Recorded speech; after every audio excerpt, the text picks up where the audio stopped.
A very good evening all of you. Children, I welcome all of you to the channel Swatika Chemistry Tutorials. So today we are going to continue with the second chapter of class 11, that is structure of atom. Children, last class में हमने dual nature of matter की बात करी, जहाँ पे हमने देखा कि matter can have wave nature या electromagnetic radiations can have wave nature as well as particle nature. ठीक है चिल्ड्रन, अगर अब हम पार्टिकल नेचर की बात करें, we can say that there is quantization of energy. So आज जो हम टॉपिक डिस्कस करने वाले हैं that is quantization and atomic spectrum. So we are going to discuss about quantization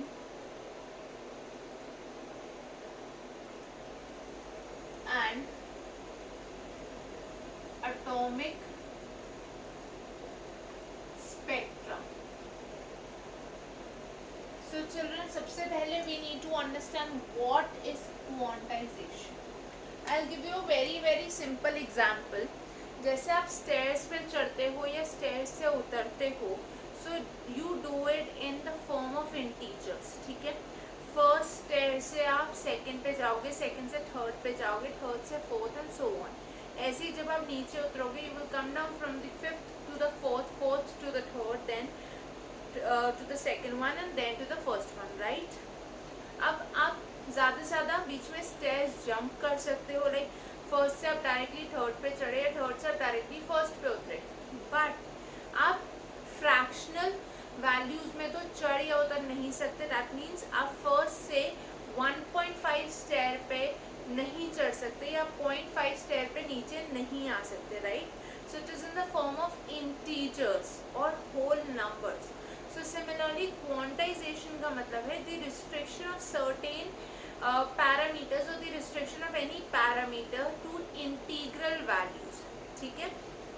So when I am talking of the term quantization,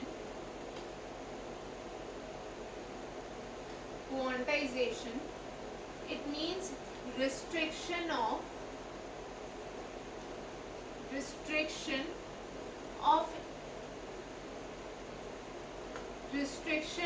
any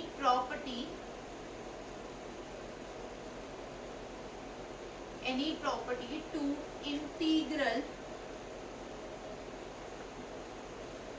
values.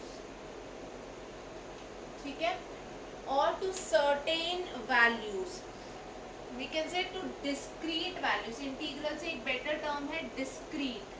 जैसे stairs के case में integral थी, हमेशा जरूरी नहीं है कि इंटीग्रल होगी. You can say to discrete, मतलब डिफरेंट वैल्यूज सबके लिए. For example, if this is the nucleus, positively charge nucleus of an atom. ठीक है, इस न्यूक्लियस के अराउंड आपको पता है डिफरेंट ऑर्बिट्स हैं. According to the Bohr's theory यहाँ पे डिफरेंट ऑर्बिट्स प्रेजेंट है. Now children, when I am talking of these orbits, तो इलेक्ट्रॉन या तो इस ऑर्बिट में प्रेजेंट होगा या तो इस ऑर्बिट में प्रेजेंट होगा. The electron can not lie anywhere between these two orbits और anywhere between any two orbits. यहाँ पे इलेक्ट्रॉन के होने की possibility is 0. This is quantization of energy. मतलब these orbits they are going to have certain values of energy, and according to these the electrons would be available or would be present only in this restricted values. ठीक है, not anywhere in between. Quantization का मतलब ये होता है. I hope I have made myself clear. Let us now see what is spectrum.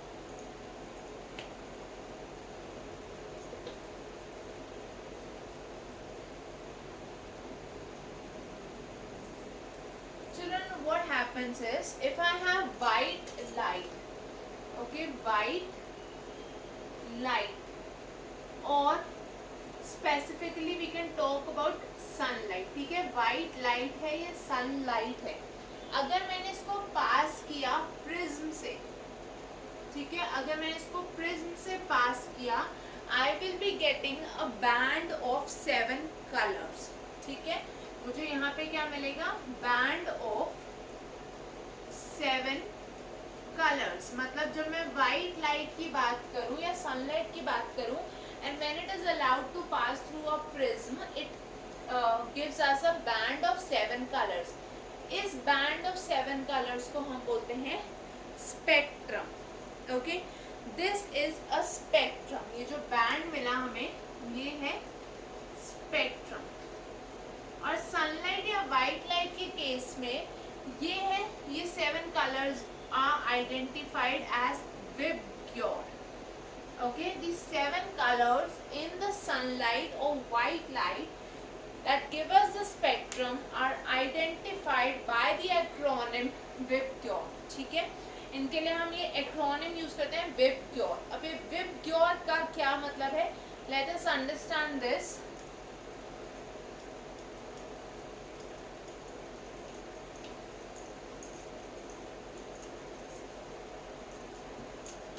अगर मैं आपको बोल रही हूँ WIBGYOR, ये बेसिकली उन 7 कलर्स को रिप्रेजेंट कर रहा है that are forming this white light or sunlight. Which all colors are these? B stands for violet, I stands for indigo, B stands for blue, G stands for green, Y stands for yellow, O stands for orange and R stands for red.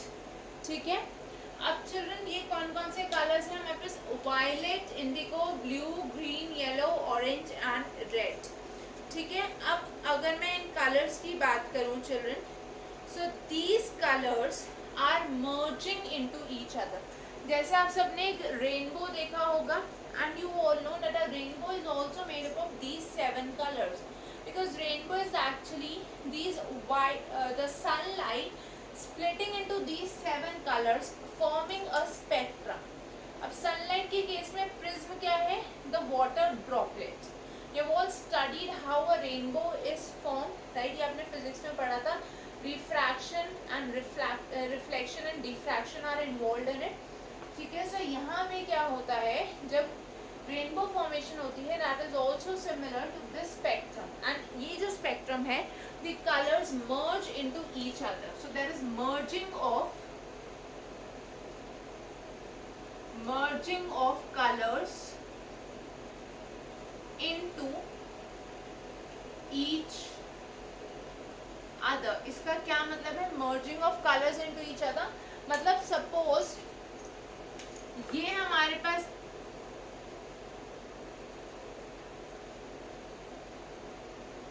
अगर इस तरह से मैं इसको देखूं, यहाँ पे this is violet, जहाँ पे वायलेट खत्म हो रहा है वहीं से कंटिन्यूएशन में इंडिगो स्टार्ट्स. कंटिन्यूएशन में इसके खत्म होते ही there is blue. Okay, then we have green, yellow, in continuation orange, red.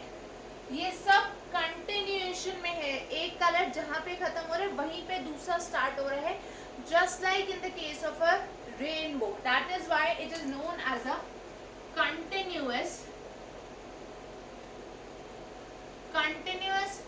spectrum. ठीक है, इसको बोलते हैं हम continuous spectrum, और spectrum का plural is spectra. Spectra क्या है? Plural of spectrum. So this is a continuous spectrum where there is splitting of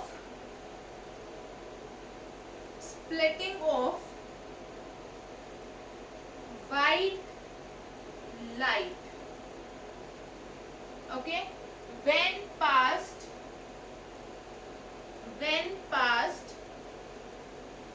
through a prism. जब ये white light prism से pass करेगी, so there is splitting of this white light into 7 colors. Now children, what happens is when the wavelength of the light is higher, in that case there is lesser deviation. ठीक है, जब wavelength ज़्यादा होगी तो deviation कम होगी, और जब wavelength लो होगी there will be a higher amount of deviation observed. Okay, so what do we have? Higher wavelength,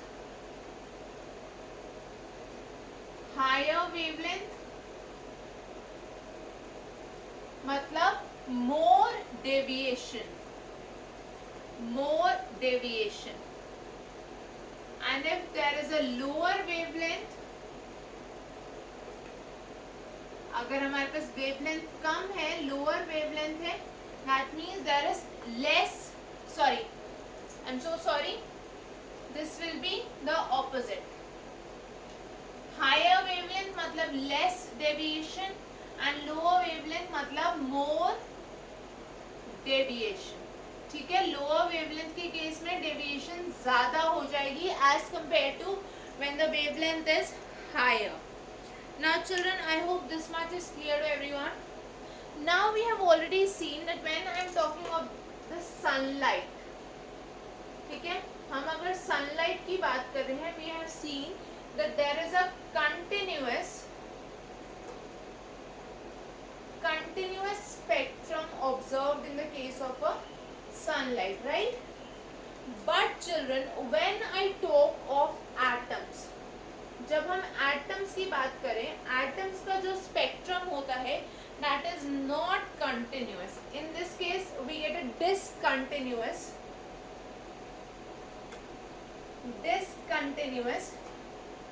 spectrum.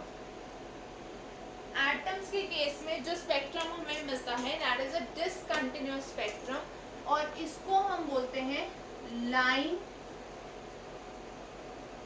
Spectrum. जो एटम्स का स्पेक्ट्रम होता है डिसकंटिन्यूअस मैनर में, जहाँ पे हर एक लाइन एक दूसरे से, सॉरी, हर एक बैंड एक दूसरे से मर्ज नहीं कर रहा, but there are spaces in between, तो उसको हम बोलते हैं line spectrum. I hope I have made myself clear till here. Let us see what are the two types of line spectra observed in the case of atoms.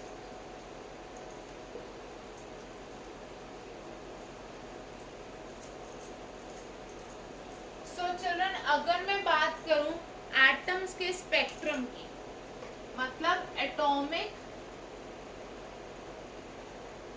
Spectra की अगर हम बात करें, तो फर्स्ट ऑफ ऑल हमने देखा ये क्या है, लाइन स्पेक्ट्रा है. ठीक है, ये लाइन स्पेक्ट्रम ऑब्जर्व होता है इन द केस ऑफ एटम्स. अब ये जो लाइन स्पेक्ट्रम है, this could be either emission spectra, ठीक है, या तो ये एमिशन स्पेक्ट्रा होगा, और it could be absorption spectra. Atoms के केस में या तो हमें लाइन स्पेक्ट्रम मिलेगा, या हमें या तो मिलेगा एमिशन स्पेक्ट्रम, या तो हमें मिलेगा absorption spectrum. Let us see what are the differences between these and when are these obtained. Children, you all know that when an atom is given some energy, ठीक है, जब भी हमने एक एटम को किसी भी फॉर्म में एनर्जी प्रोवाइड करी, तो उसके जो इलेक्ट्रॉन्स है they are going to absorb this energy. ठीक है, एटम के जो इलेक्ट्रॉन्स प्रेजेंट है वो उस एनर्जी को अब्सॉर्ब करेंगे, और जब वो उस एनर्जी को अब्सॉर्ब करेंगे they will get excited to the higher level. Right, what happens is, suppose करो इलेक्ट्रॉन यहाँ पर प्रेजेंट था. Okay, you are providing energy, the electron was present here. Okay, this is its actual state, you are providing it with some energy. So when energy is given, the electron will gain this energy and it will move to a higher level. ठीक है, अब suppose करो वो यहाँ पर आ गया, एक higher level में इलेक्ट्रॉन शिफ्ट हो गया. This was the initial one and this is the final level. ठीक है, इनिशियल एनर्जी स्टेट से वो फाइनल एनर्जी स्टेट पे शिफ्ट हो गया. नाउ व्हाट हैपेंस इज, ये जो इनिशियल स्टेट है इसको हम बोलते हैं ground state. This is known as the ground state. और ये जो फाइनल स्टेट है, मतलब जो एक्साइटेड स्टेट है जहाँ पे वो मूव हुआ, इसको हमने नाम दे दिया excited state. So initially it was present in the ground state. by absorbing energy it went into the excited state. Okay, so this is when you are providing some energy to the atom. The electrons will gain this energy and they will move from the ground state to the excited state. Now remember one thing, ये जो ground state है ये होता है stable. Ground state हर एक electron के लिए अलग अलग है. इट डज नॉट मीन कि ग्राउंड स्टेट हमेशा फर्स्ट ऑर्बिट होगा. ठीक है, जो सेकंड ऑर्बिट में इलेक्ट्रॉन्स प्रेजेंट है वो उनके लिए ग्राउंड स्टेट है. ओके, सो ग्राउंड स्टेट मतलब जिसमें वो एक्चुअली प्रेजेंट है जब एटम स्टेबल है, जब आपने एटम को कोई एक्स्ट्रा एनर्जी प्रोवाइड नहीं की. ठीक है, ये जो ग्राउंड स्टेट है ये स्टेबल है for that particular atom, but the excited state is unstable. ठीक है, जो एक्साइटेड स्टेट है वो अनस्टेबल है. I will give you an example for this. आप जब अपने घर में होते हो so you are stable, you like your home, so you feel stability there, right. वो आपका ग्राउंड स्टेट है. But when you go to some relatives house then that is some new place for you. Okay, और आप वहाँ उतना stable नहीं feel करते हो. That is the excited state for you where there is instability. ठीक है, वहाँ पे आप अनस्टेबल हो. सो स्टेबल ग्राउंड स्टेट से इलेक्ट्रॉन एनर्जी गेन करके गया अनस्टेबल एक्साइटेड स्टेट में. अब ऑब्वियस सी बात है क्योंकि ये अनस्टेबल है एक्साइटेड स्टेट में, वो स्टेबल नहीं है. So after a few seconds और after a few micro seconds और nano seconds it is going to come back. ठीक है, ये टाइम हर एक एटम के लिए, हर एक एलिमेंट के लिए डिफर करेगा depending upon the energy gap. Okay, so it tends to come back from the excited state to the ground state. Now during this process when it is coming back there is emission of energy. जब electron excited state से ground state में वापस आएगा so there will be emission of some energy. जिसने ये energy gain करी थी ये वापस से एमिट आउट कर देगा. अब ये एमिशन किसी भी फॉर्म में हो सकता है, यूवी लाइट की फॉर्म में, विजिबल लाइट की फॉर्म में, in various different forms. Okay, so it would just emit this energy out. Okay,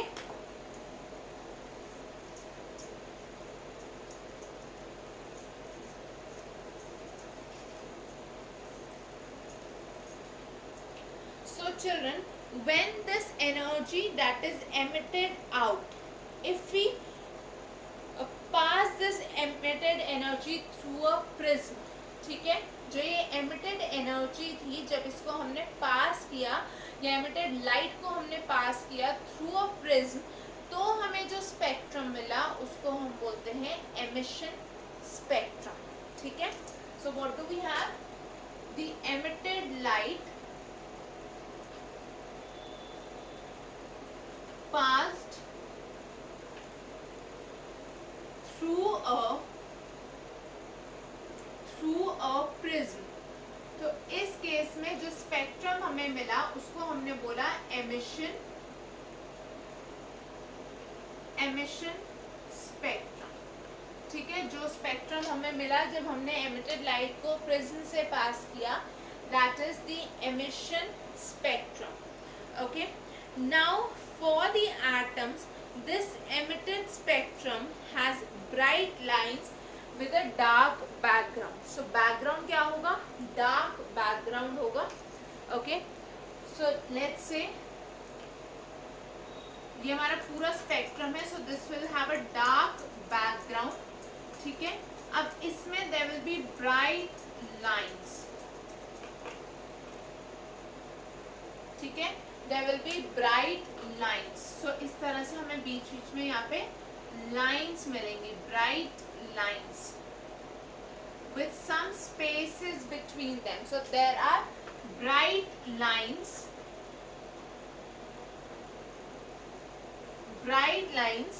on a dark background. Okay, there will be bright lines on a dark background and there will be spaces between them because that is a line spectrum.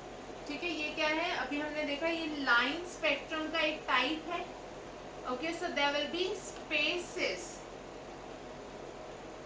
between the bright lines, क्योंकि ये continuous नहीं है, this is going to be discontinuous, ठीक है, ये discontinuous spectrum का form है, इसलिए यहाँ पे हमें स्पेसेस दिखेंगे between these bright lines. Children, I hope this is clear to everyone.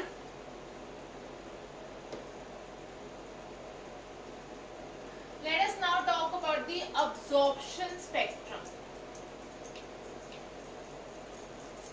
अगर मैं absorption spectrum की बात करूं, आप लोगों ने देखा होगा, अब normally we are using digital cameras, right?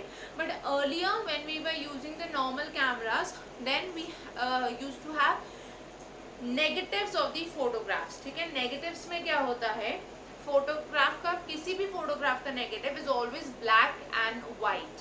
Okay, so अगर मैं अब्जॉर्प्शन स्पेक्ट्रम की बात करूं, it appears as a photographic negative of the emission spectrum.